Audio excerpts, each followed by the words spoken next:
they're aware of the training that needs to go on. So that has started now, so please don't say anything that you shouldn't be doing, but we'll get started. Okay, so as I say, thank you everyone for your time this afternoon. I know some people are battling lectures and training commitments as well, so thank you for turning up. For those of you who aren't aware, I'm Harry Preston. I'm the Club Sport Program Coordinator at Hallam, and the one who's been annoying you through emails throughout the whole of summer. But for my role today, I'll be leading on this COVID officer training for 2021. We'll also have Kate Cox, who is the Head of Sport and Physical Activity, so kind of our team leader throughout this as well. She's just running a couple of minutes late. And then you've also got Hannah Presswich, your Sport, Physical Activity and Wellbeing Officer, I believe the title is now, Hannah. Wellbeing, Sport and Physical Activity, but close. There you go, it changes. So obviously the three of us will hopefully have answers for any questions you do have. This is your opportunity to ask us anything related to kind of your sport and being specific, or about the entire program. If we don't have an answer, we will get back to you as quickly as possible with it. As you can imagine, things are changing on a daily basis. What our plans were for the SDGs last week probably have changed on the back of Tuesday, but we are trying to communicate with you as quickly and informatively as possible. Okay? But the premise of this training, thank you for putting yourselves forward as COVID officers, as kind of dedicated points of contact. If you're not the COVID officer and you're a chair or a sports leader, or you'll be leading sessions, thank you for attending as well. This is going to be crucial for you knowing what to do in your sessions and being as COVID compliant as possible, as well as passing on to those who will be leading sessions in your absence potentially. So let's say you've got football 5 sessions across the week. Because you can't be mixing bubbles, maybe the COVID officer or sports leader can't be at every single session. So the training you'll get now and kind of the awareness, you can then pass on to other members as well. You'll be in the training, we'll be covering the agenda items on the screen. So what is the COVID officer role? How has sport changed at Hallam? The track and tracing, risk assessments, guidelines, facilities, official club activities, and questions. Like I say, it shouldn't take more than 45 minutes, and we're trying to allow for 15 minutes at the end. So if you do need to nip away, it is going to be recorded, and I'll tell you where you can find that as well. So it's not the end of the world, but obviously try and stay for the majority of it if possible. So why are we doing this? This session is really around ensuring your club is as confident and understanding kind of how to conduct a safe and effective sports session throughout COVID. We were originally thinking it would just be throughout October, November time. Boris has since come out and said that it's likely to last for 6 months. We don't know what impact that will have on sport yet. Like I say, it's ever changing. Guidance is changing from government and university on a kind of daily basis, like we say. However, we're trying to make sure that you guys can lead your sessions as confidently as possible, knowing that you are safe and what you are delivering is safe as well. None of us expected to be in this position still when we were delivering training back in May, I think it was. And trust me when I say we're just as frustrated as you are at certain times as well. There's nothing more that we want in terms of getting back to a usual. I appreciate for some of you this is your final year and you want to enjoy your sport as much as possible. We want to make sure you can do that as well. However, health and safety comes first as much as possible. So that's why we're having to do what we're doing currently. And thank you for being so understanding and patient with what we have been sending across so far. So just for general awareness, symptoms of COVID-19, if you weren't aware, you are going to be now. So the symptoms can be found on the NHS website. It's usually a high temperature above 37.8. So when you are on campus, for most of you, hopefully you will be on campus at some point. You've got the temperature checks at Hart Campus and Owen Building, I believe they are. So you may come across them so far, and hopefully you've got a lower temperature than that. So if you haven't, maybe self-isolate. Equally, a new continuous cough, a change or loss of sense of smell or taste, and general feeling of unwell. So they're the usual symptoms. For those who fill out the self-assessment, for new members as well as yourselves thinking about attending a session, they have to disclose that they haven't got any of those as well. Okay, so that's why we've done the self-assessment, but I'll come on to that in a bit. So what is the COVID officer role? So the COVID officer role, you will have the following duties, and I'll go through it and I'll provide a bit of summary for each of the points as well. And I apologise for some of you who have been in my SDGs where I've kind of tried to ram it home as much as possible. Obviously, I don't cover every sport. Emily, and Kieran, Cam and Toby and Richard do as well. So I don't know what they've delivered necessarily. So this is why we're going to depth now. So the first point, to be aware of government guidelines, COVID-19 related to safety, hygiene and social distancing protocols. In alignment with that as well, to follow specific NGB guidelines to ensure best practice is followed. As I said, we can't cover all the latest up-to-date guidance for all 40 sports clubs we have at Hallam. I think it's 43 actually. This is where we really put the onus on you guys as COVID officers to make sure you're regularly looking at your NGB guidance, you're looking at the websites to ensure your sport is as COVID compliant as possible.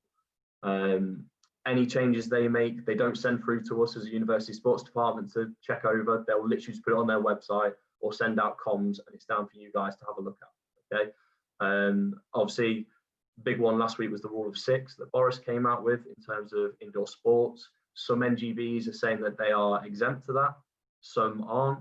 So this is where we're saying that it's really down to you guys to look at the NGB guidance as much as possible. As a staff team, we're trying to cover it where possible as well. So we'll obviously be letting you guys know if we know for certain that a certain sport can have more than 6 in the sports hall at one time, but that will be coming in the next few days as well. So like we said, we're here to support you, but if you can find that information yourself and let us know, and your members know as well, that is kind of the first point of call. The next one, to work with the rest of the committee, Team Hallam staff, coaches, to ensure each session is COVID-19 compliant. Like I said before, you may not be at every single session. It's crucial that you pass on your knowledge that you'll get from this, and kind of the general awareness of NGB guidance as well, to coaches, to leaders, to ensure that you are as COVID compliant as possible. Okay. Next one, to ensure participants attend the session are understanding of the guidelines for each session as well. So thank you for those who CC'd me into those emails you sent out to freshers. It took me all day Thursday and Friday to get that information out to you, but those emails that I've come across were exactly what we're after, so they were spot on, and well done for including the COVID risk assessments as well. So obviously it's one thing for us to tell you guys as committee and COVID officers, but for you to then pass it on to members so they know how to act is another great thing. So if you haven't done that, maybe put it in Facebook groups, put it on your websites, however you want to push people towards that information. It's just making sure that everyone's aware of the kind of the protocols they have to follow and how they should be acting. Okay. The other part of that is also at the beginning of every session, especially when you've got new members who haven't been to a session before, is briefing them of how they should be acting as well, and make sure they are compliant to risk assessments, and like I said, make sure they're sticking up to standards that you expect of them, as well as what we do as well. The next one being liaising with facilities to ensure that you follow COVID-19 guidance and keep on file any risk assessments that you may have. My SDGs, I've got the external facilities risk assessments on file. If you haven't got that yet, speak to your SDG leads. It's just making sure that you are following protocol, make sure that you're sticking to what they expect of you as well. So obviously with Pearson, that's fine, you'll be covered by us, but the likes of Canoe who are at Hillsborough, Parklands with equestrian, and others, obviously climbing, I've got yours now as well. It's just make sure that we're fully as covered as possible. Okay. The next one, to liaise with coaches, leaders, to ensure they are understanding of session limitations.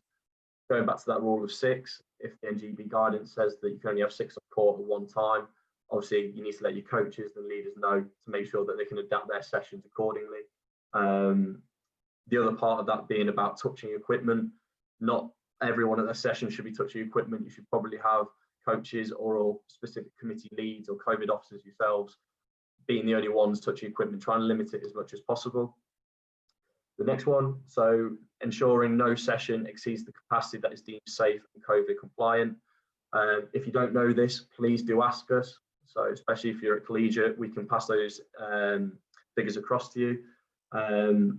Just on the second part of that being bookable sessions, for all activity at Pearson Building or the gymnasium, you are required to book on in advance onto them. We'll be sending out a how-to guide and a screen kind of video of how to do that. But it's one thing saying that, the example being cricket, you've got gymnasium, I believe, one day. It's one thing you doing your bookable sessions with your freshers, so you know what the bubbles are. You then need to as well, so they can book on. So when the turnstiles at Pearson, that we can literally just get people scanned in straight down, and there's no waiting around at reception, clogging up walkways and that sort of thing. Okay, for the first week, so from the 5th of October week, if you guys can send me across your registers, so if you know cricket, once again the example that you've got 10, 20 people and who they are, I can then get them booked on for you. Okay, I'll be sending information on the back of this about bookable sessions, but that's only for at Pearson and the Sports One Gymnasium. Okay, so if that affects you, get in touch with us afterwards. And the final one, the big one, is ensuring that all those who have attended complete the self-assessment forms in your Google Drives prior to attending a session, and they also complete the attendance form on the website as well, indicating they've actually turned up to the session. We'll go into more into that kind of in a couple of slides' time, but that's kind of the big part of your role. Okay. So the next one, kind of giving you a bit of an overview of how sport has changed at Hallam.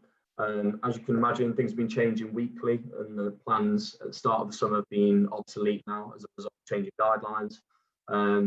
As a sports department, as a team, and a university, we're having to adhere to both government, university, and your own individual national governing body guidelines. Whenever we're making a decision, we're having to ensure we are fully compliant with all those sort of stakeholders that are impacting us as well. So if you think we're slightly being slow on responses or that sort of thing, it's because we can't make an informed decision without checking that we are adhering to everything we need to as well.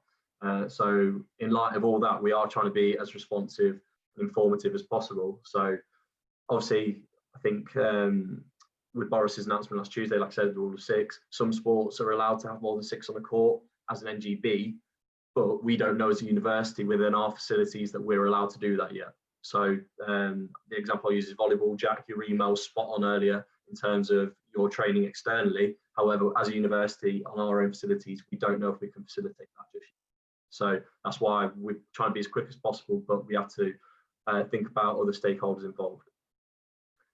With all of this, we have to be patient, flexible, responsive, approachable, honest, and respectful.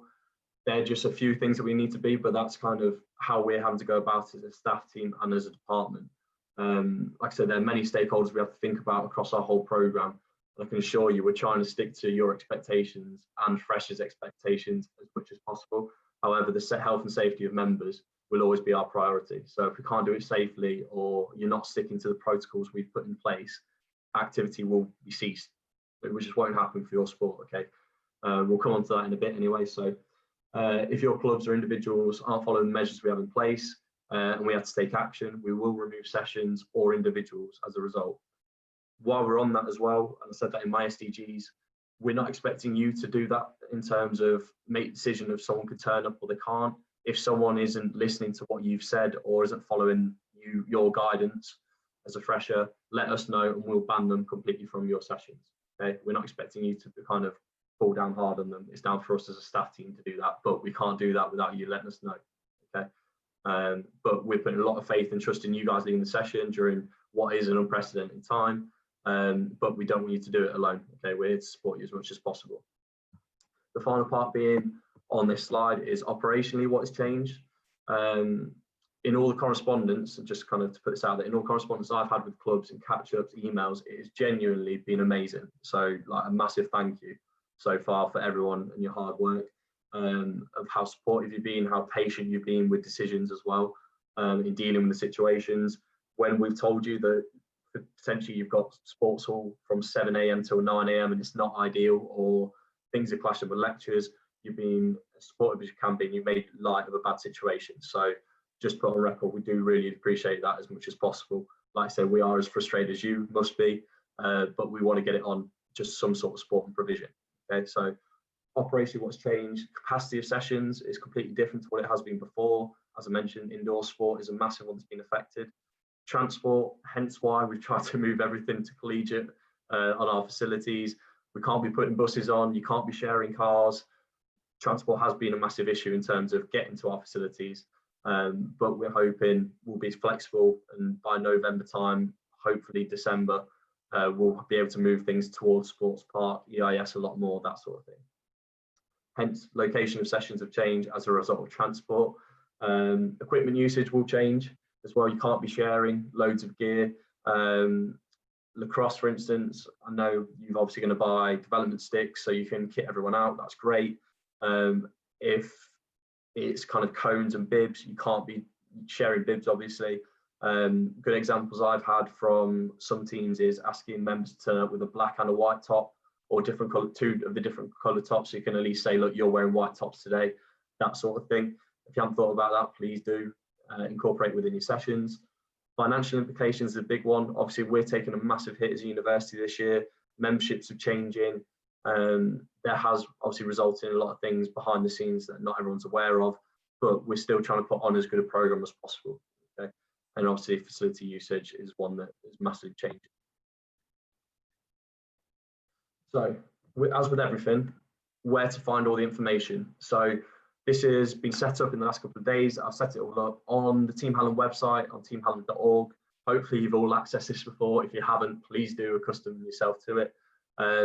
This is down as a news item, so kind of a big banner at the top, as well as throughout the homepage, you'll see it 3 times, so you literally cannot miss it. But that is the link for it as well. In this, on the website, you will see all the information you need to know regarding you as COVID officers. In terms of how to report a case in case a member of the club asks you. The link is there, so it's shu.ac.uk/COVID-19 contact form, or just get them to go on the website and click that link. Track and trace forms, so club specific committees are all in your Google Drives. That's more for students. If they're asking, where do I find this, get them to ask you via social media, through your WhatsApp groups, whatever you've got in place, they'll know how to find that. And then also the attendance monitoring can be found there. After this session, because obviously it's recorded, this will be on there as well. So if you do need to pass this information on to anyone else, you can send a link of that website to coaches, leaders, other committee members, whoever that may be.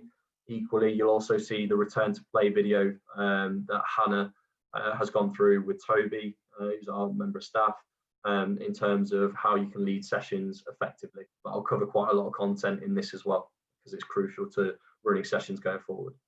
Okay. So that's the link. If you need to find any information, it's all on there. So, like I said, I am sorry for those of you who've been in my CGs and we've run through this. We'll be doing kind of, like I said, I'll be covering this in case you weren't in there. This is kind of the big part that you guys need to be aware of going forward. So, track and tracing, for those of you who aren't aware, we are doing in 2 phases. So, the first one is a COVID self-assessment, which can be found in your Google Drives. If you've not got access to your Google Drives, let me know and I can set that up. All your committees do have access to it as well. So I think they can share access with you as your my.shu.ac.uk account through Hallam. For those of you who are external or kind of wanting to know rough numbers of who are attending sessions, you can use these as booking forms. So knowing numbers who are attending to show up on a set session on a set day at a set time. It must be completed. We've said minimum 24 hours before a training session. That gives you time as COVID officers or committee members or leaders to look over the results and see about bubbles, how many you come into a session, look over if someone said, yes, I've got symptoms, have I gone in contact with anyone with symptoms? You can politely tell them, please self-isolate, please don't turn up to our session, please get a test if necessary.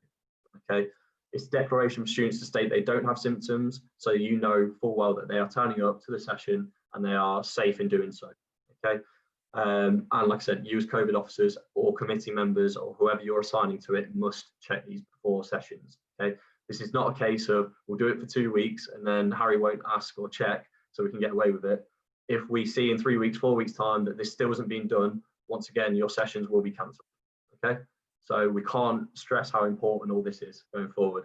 As you may have seen on social media about York nights out or kind of Manchester, I think it's on lockdown. I think over 1,000 students in Manchester is on lockdown at the minute. We don't want that to be the case at Sheffield Hallam within sport. Okay, we're aware it's going on in terms of wider universities, students having to self-isolate, thousands, but we don't want it to be within our sports clubs. Okay, we've put a lot of effort to try and get some sort of participation on. We need people to be doing it safe, and we want you to enjoy sport throughout the final year as much as possible. Okay, so this is just another protocol in place to make sure we support this. In terms of this, the 4th question on the right hand side, do you have any symptoms? If someone says yes, please don't let them attend. Contact them saying don't attend, get a test, fill out the contact form as well that you just saw in the previous link. Have you been in contact with anyone who has symptoms COVID-19? If they click yes again, the same again, ask them to self-isolate, ask them to get a test. If they come back and say they have finished their self-isolation, that's fine, they can come back into sessions. The final ones were for your awareness rather than kind of dictating someone turning up to a session. So if someone has said, do you work in a high-risk role? Yes, such as a nursing student in the NHS, or do you intend to travel by public transport? It just means they're slightly more high risk than other individuals. It's not as to say they can't turn up. Okay, so this is more of a club by club basis. If you know that there's going to be a kind of more one-on-one contact, close physical contact, and someone is an NHS student and travelling by public transport, they are more likely to have COVID-19 than someone who's been staying at home throughout university and not really going out. Okay, so that's just for general awareness. It's not for dictating someone can attend or not. That's down to you guys as a club to determine if you'd like them to attend. Okay. The second part, as I said, is continuation of the first part, but this is for you guys as COVID officers and committee members to look over, is kind of how to extract that information to look over it. So this is an idea of the Men's Rugby Union one. They've been back for a week now and filled it out as best as possible. Like, it's spot on for what we're after. So when you go onto the Google Drive, you click on the self-assessment form, you can then click on responses and download it as an Excel sheet. When you download it as an Excel sheet, you can put filters on the top. And obviously you can then see, if you want to look for, do you have any symptoms? You can look at yes, obviously contact people there. Or you want to do it by date of session or time, however you want to do it. You can then download it that way. Big thing as well, because I've been guilty of it previously when I've done Google Forms, is make sure you send out the link that you want completing and not editing rights to a link.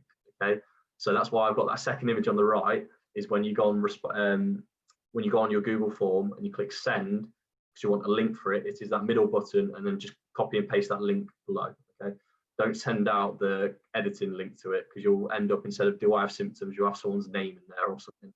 Okay, and we don't want that. So yeah, obviously all the key tips can be found at the bottom, such as put a filter and analysing results. Like I said, please do this before sessions, contact people if they shouldn't be attending. But once again, this is a student declaration that they are okay to attend.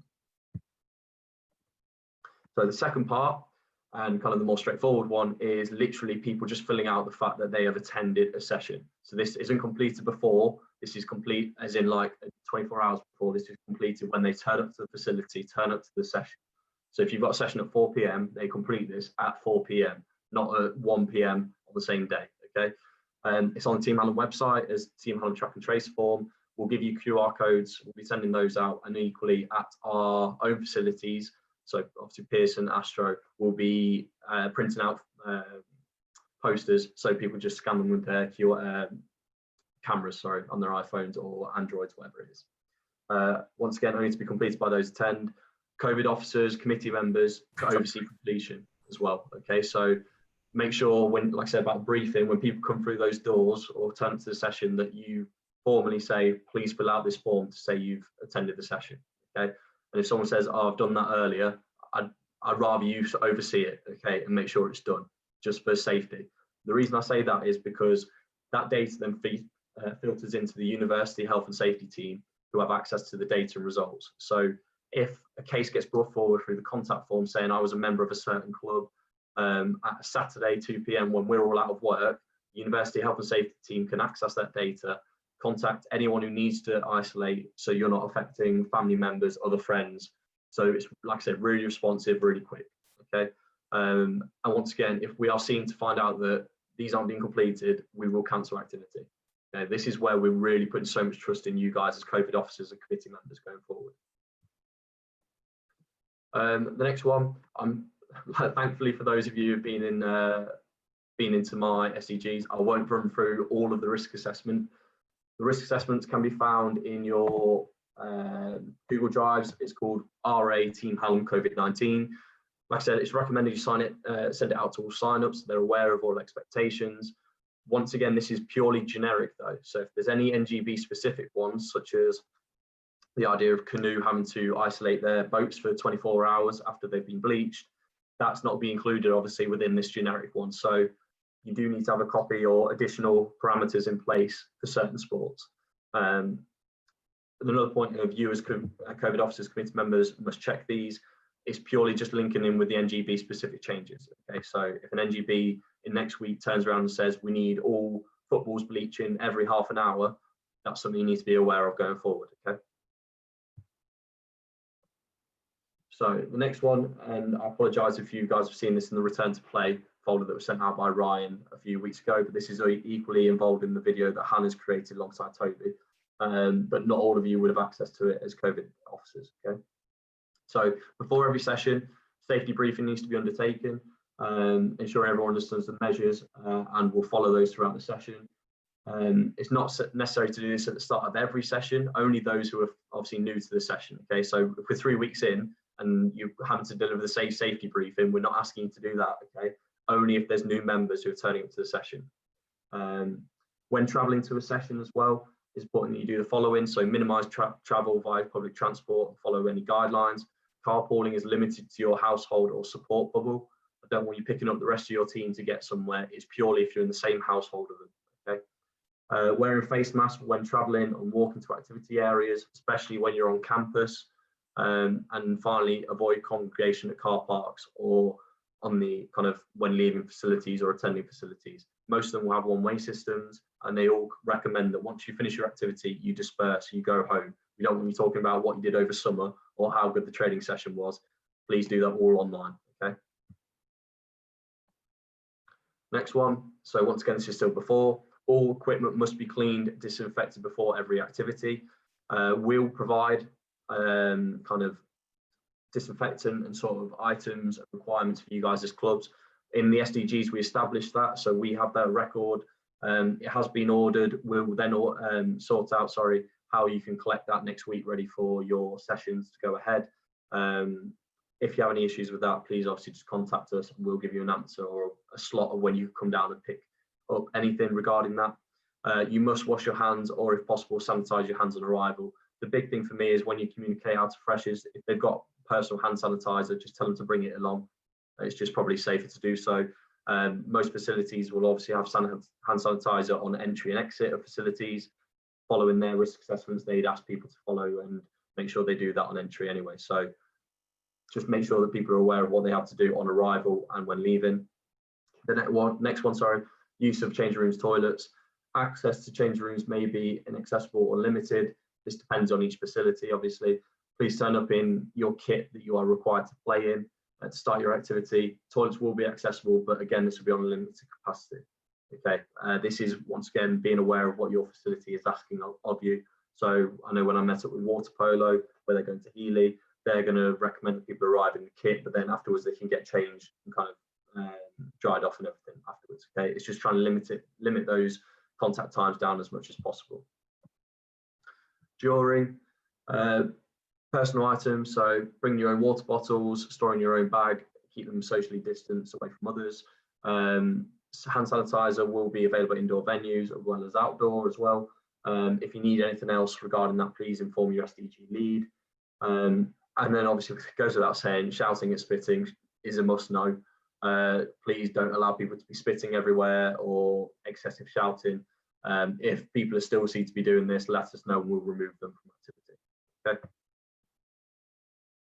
So once again, this is where the NGB guidance comes into play. Some NGBs ask for equipment to be cleaned halfway through sessions on 30-minute intervals, it could be 15 minutes, obviously depending on your sport. Limit the amount of equipment you use during the activity to their minimum. Limit the number of individuals moving, touching equipment. And if I've got people in little groups, make sure you've got a record of who's touching what ball or what equipment in that group as well, just in case. As for first aid, when you're performing first aid, face covering gloves are permitted. Having a dedicated first aider at all sessions. Most cases when you're at our facilities or external facilities, they'll have a first aider on site and they'll know the protocol to follow anyway.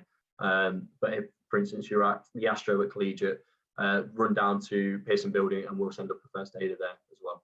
Okay. During, so once again, socially distance, follow the latest government guidelines of social distancing, especially when you're doing your briefings. Try and keep people separated as much as possible, especially during drink breaks, chats, coaching talks, whatever that may be done. Keep them socially distanced. Each sport is different. Spectators, this is obviously going towards where fixtures will return, depending on what your national governing body is saying. But restriction on spectator is depending on your sport and the facility. They were easing restrictions on spectators, but obviously Boris's guidance might have said otherwise. If spectators are allowed, they must follow social distancing. Obviously, we're hoping fixtures will resume at some point over the first semester. If they don't, then we're obviously going to have to follow government guidelines still and NGB guidelines. But we'll work with you as much as possible to help kind of make sure that we're doing it in the most safe possible way. Now we move on to after. So hygiene, once your activity is finished, sanitize your hands immediately, hence why we ask people to bring their own if they've got it, and it'll be good for you to communicate that as well. As soon as you can, wash your hands, and again, as soon as you can, you should wash yourself and wash clothes to avoid contamination as well. When leaving the venue, leave the area, kind of plain area, whatever that may be, immediately. Put your face mask on once your activity is done. You may need to follow a one-way system, and the same carpooling restrictions are kind of need to be followed from entry of the session and when leaving the session. Okay, it's not the case of you should be taking people home afterwards. They should be following public transport. However they got there, should probably find the same way back as well. Cleaning and storage equipment. So obviously with all this, we're not expecting the COVID officers to be responsible for all the equipment. You'll have a dedicated equipment officer, you'll have dedicated committees, you won't be at every session. So some people will be taking things, they'll be taking it back with them as well. It's just make sure you can pass on this awareness so everyone knows what they have to follow with this, okay? So when collecting equipment after activity is finished, there should only be a limited amount of people touching the equipment. Equipment handover from person to person must not happen or kept to an absolute minimum. So if you have to pass over cones, balls, whatever that may be, depending on session availability, try and keep it to an absolute minimum as much as possible. And clubs are responsible for their own equipment. This includes storing the equipment as well. It does say we will consider supporting storage of equipment on a case-by-case basis, but once again, that will increase the amount of people that will be in contact with it. So we are trying to keep it as limited as possible. Okay, the next part, so just for your awareness, and if you ever do need to fall back onto helpful links. So once again, I'll put this on the website, but I'll also send these across. Helpful links, so we have the SHU University website of coronavirus updates. There's the Sports England website, the NHS website, and the Citizens Online as well. It just helps inform your decision as much as possible. So you'll be following university guidance, our guidance, your NGB guidance, but if you do need any clarification or anything, you will find them on these links. Okay. The big one that has been cropping up recently in the last weeks, and people trying to find out what they can and can't do. Once again, we are not expecting this to be falling on your shoulders as COVID officers. Okay, this is just for your general awareness in case you get any fight back or anything like that. Socials, for the time being, can only be online. There can be no club-led organised activity going on in terms of welcoming freshers, inviting them all out, a big group of you to go to a pub, bar, whatever it is. Okay, you've seen what's happened in other institutions in terms of lockdown measures, loads of students being in self-isolation. We don't want that happening in sport, and ultimately if that happens in your sport, you won't be participating at sessions instead. Okay, so this is where we are asking you to be as vigilant as possible. Fully appreciate it's a difficult time in terms of you just want to get back to a usual, it's your final years in some cases, you want to enjoy yourself, but there can be no team socials for the time being. Okay, try and do this as online as possible, and just be safe with it. If you have any questions regarding a social or what you can and can't do, drop us an email. I know me and Hannah have been speaking about it earlier around trying to give you guys support as much as possible with this as well. So we are looking into it of what we can and can't do, but for the time being, in terms of government restrictions as well as university guidance, please do not run any club organised activity in terms of socials. Okay. And the last two, and like I said, I would keep it to 45 minutes, so I've tried to keep it dead on for you. Points of contact, as with anything, go through your sport development group lead. That can all be found on the website on teamhallam.org and the contact us. You'll find Hannah's contact details there if you've not got them already. The link is there on the screen as well. We are literally here to support you as much as possible with any questions you have. We are trying to be as quick as possible with things. If you ask us a question that requires an answer that we may not have, that's why there's a slight delay on some emails. But we have got a lot of things coming through at the minute, not just from you guys as committee members, COVID officers, but equally just from wider students as well. So we are trying to be as quick as possible, but go through your sport development leads.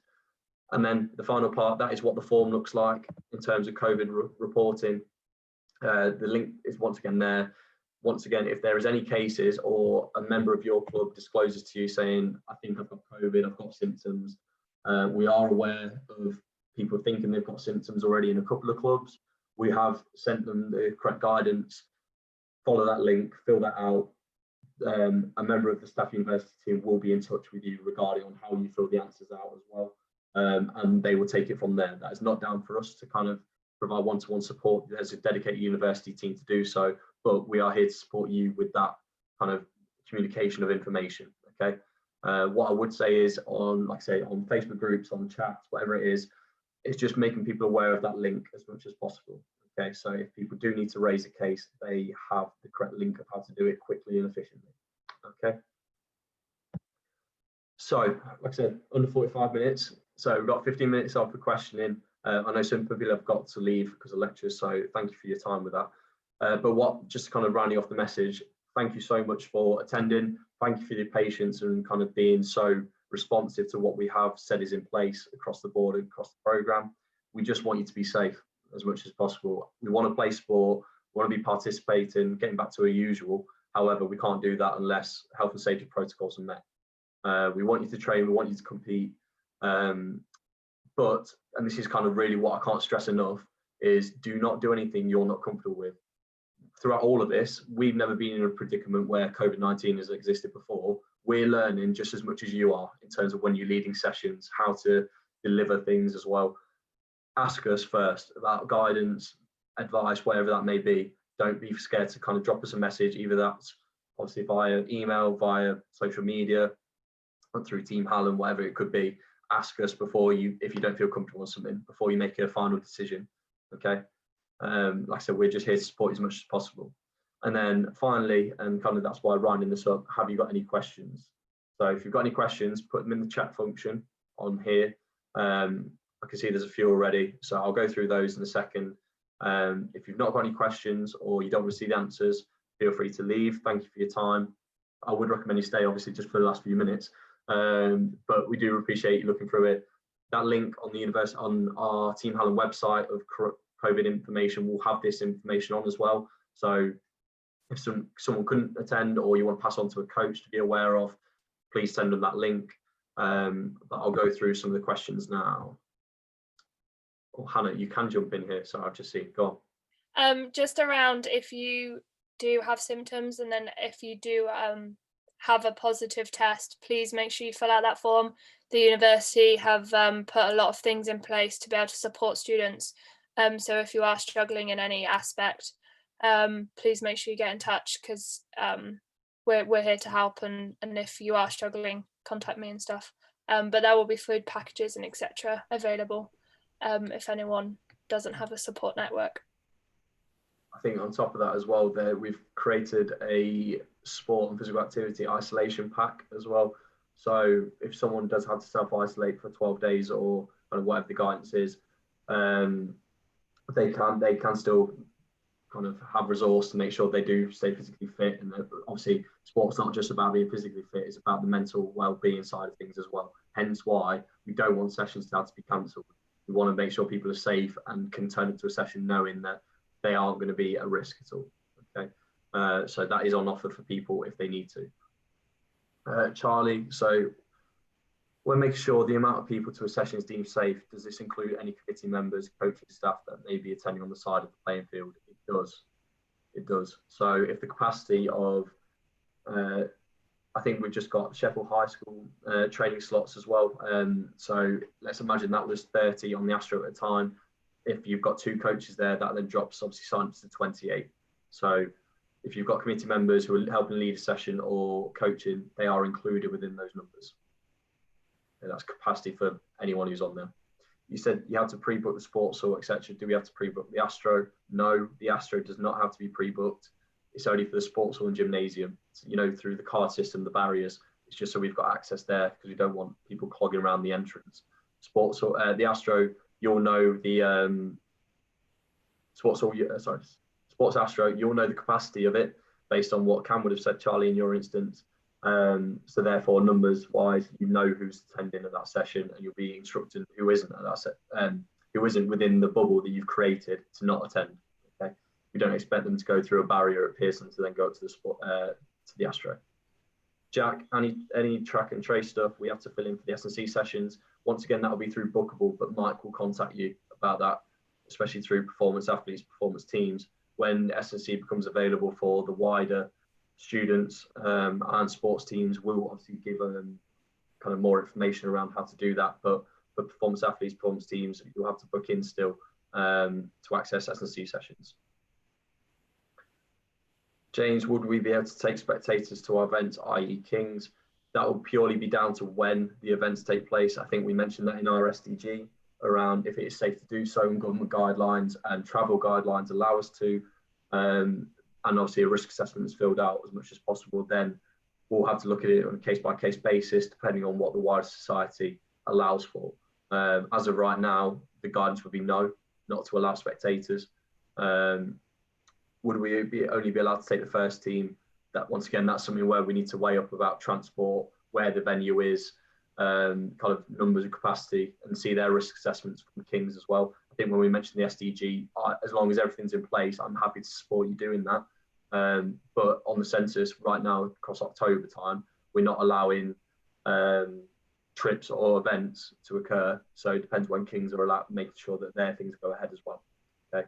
But I think when we said in our SDG first team, I think it was maximum of 6. So even then, the rule of 6 applies within snow sports. So that should be okay on a case-by-case basis. Charlie, I apologize if I missed this in what you've already said. Will there be a member of Team Hallam at the Astro at all times when trials, etc., are going on? And if so, do we have to take those people to account of our numbers of attendees? In terms of that, we'll have members of staff operationally across collegiate. So for those of you who aren't aware, City Campus Gym is closed right now. We'll be moving staff across to collegiate to make sure we are up to capacity operationally and running safely. They won't actually be on the Astro, Charlie, but they'll be around the Astro to help facilitate anything that is needed. You don't have to take into account those staff members. Okay, so staff members will be there to help support you as much as possible operationally, make sure people aren't crowding around entrances, but we won't be there actually on the Astro, making sure you're doing a correct job. Okay. That being said, us as staff members, so myself, Emily, Kieran, all your SDG leads, will be coming across to a couple of sessions, just seeing how we can help support you as much as possible, make sure the track and trace system's been done effectively as well.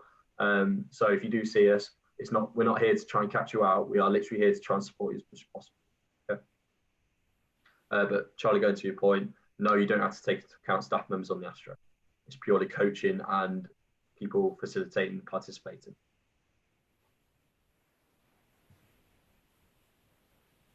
Have we got any other questions? It could be sport specific, it could be about wider sport as well. If you're unsure on something, this is your chance to ask anything.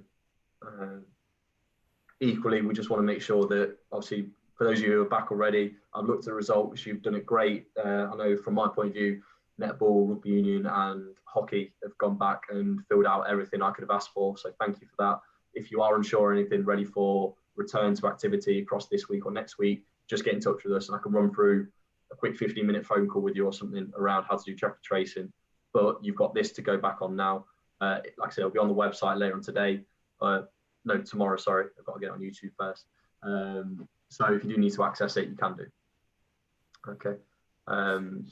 Harry, can I take the opportunity to jump in? I didn't know you were there, Kate, so of course you can. Firstly, apologies, I was running late to the session. Thank you for such a comprehensive kind of overview. I just really wanted to take the opportunity to speak to all the sort of student leads and the COVID leads to just really thank you. This is a massive step up in terms of responsibility, in terms of, again, the unknown. I can speak on behalf of all the team at Hallam in terms of the incredible work and headaches and issues that this has caused everyone over the last couple of months, and especially the last couple of weeks, in terms of making sense of it. So I guess I want to kind of give you all permission to potentially be a little bit overwhelmed by the volume and the stuff that needs to happen. but just give you that assurance that this is all here for a reason, and that, again, to echo Harry's comments, this is about providing support, making sure that you have all the information you need. And absolutely, to reiterate that point, if you feel uncomfortable, if you're not sure, if there's any peer pressure from amongst the club or in terms of student expectation, we will work with you to mitigate that. We're very much taking the cautious approach to kind of manage and maintain the longer term future of sport and at Hallam, in terms of, you know, it doesn't work for anyone to shut things down after a week because we've got a huge breakout. So we're really confident about the processes that we're putting in place. I don't think anybody anywhere has got it completely right, and I think government take responsibility for some of that uncertainty. But again, just to kind of reiterate, we couldn't do this without you, in terms of the clubs, in terms of the service. You know, all clubs have done a tremendous effort last week in terms of getting over I think 4,500 students to sign up, showing a commitment to sport and physical activity. So again, you know, just the message from us is that we're working incredibly hard. We value what you're doing. Please work with the team. As Harry says, use us, go through Hannah, go through Harry, go through the wider team, but come to us. And really, you know, it's kind of a case of strapping in and seeing where we get to throughout the year. But your cooperation with this is absolutely critical. So again, thank you for your efforts. We're here. We want to support you. We're really excited to see a return to activity. And, you know, we'll be here for the whole process, I guess, to hold hands and support you the best we can. But again, that cooperation is really critical, and I can't stress that enough. So again, at any point where we think that that's not there, or maybe we're asking too much of people, we need to know that. And we need to work with you to manage the expectations and the safety of the wider student groups. So that's kind of it from me, but I just think it's really important that you understand that right from the top of the university, we value what you do, and we recognise the tremendous job you're going to do in terms of supporting the continuation and safe running of sports club activities, even though it might look and feel very different for this coming year. But again, you know, huge thanks and praise for everything that you're doing so far. No, thank you, Kate. Just building on from what Kate just said there around, obviously last week around sign-ups as well. If it wasn't already difficult enough for everyone in terms of having to have changed to kind of a COVID responsive program, we've actually had more sign-ups than we've ever had over the last 5 years. So we're now up to over 5,000 sign-ups for sport, which is obviously a great thing in terms of everyone wanting to sign up for sport. Men's football, I'm not jealous of your role at all. So have fun with that. But like I say, if there's anything we can do to try and support you, help mitigate some of the issues you could be facing, or programming wise, we do want to make sure people are participating in sport. It's not just, like I said, for participation, it's about that well-being at university and what is going to be an incredibly stressful time with a lot of people cooped up in accommodations. So we want to make sure just want to make sure that obviously we are here to support you. If you have any questions around anything to do with the program, just fire an email across to us. I'm kind of expecting a flooding through tomorrow based on this. If you do, that's great. I will try and get back to you as quickly as possible. For those of you who have been asking, so I know Dan, obviously lacrosse, you've been kind of asking for it as well. The latest round of sign-ups, so I sent you all up to last Thursday at 10:30 who would sign up. All of those who have signed up from 10:30 on Thursday up until I think it was 3 o'clock today, I finished another round. We've had another 600 sign-ups across sports. So I'll be sending across those figures. If you do want to know any of those figures, feel free to kind of put a message in the chat now. I can't send you the information because obviously it's a lot to get through, but I'll try and get through it tomorrow for you. But if you want a rough idea of numbers, I can try and give you that in like the next 5 minutes if you need it. Or you can just wait for the surprise tomorrow, it's up to you. But that covers everything in terms of what COVID officer training we were going to deliver today. Thank you for those who have attended or have had to nip off. If you need anything else from us, please do let us know. Or if that's anything, you can please leave the Zoom chat, so that is fine. But once again, thank you for your efforts. If you need anything, get in touch. Okay, so wish you all the best and good luck at those who are back at uni this week.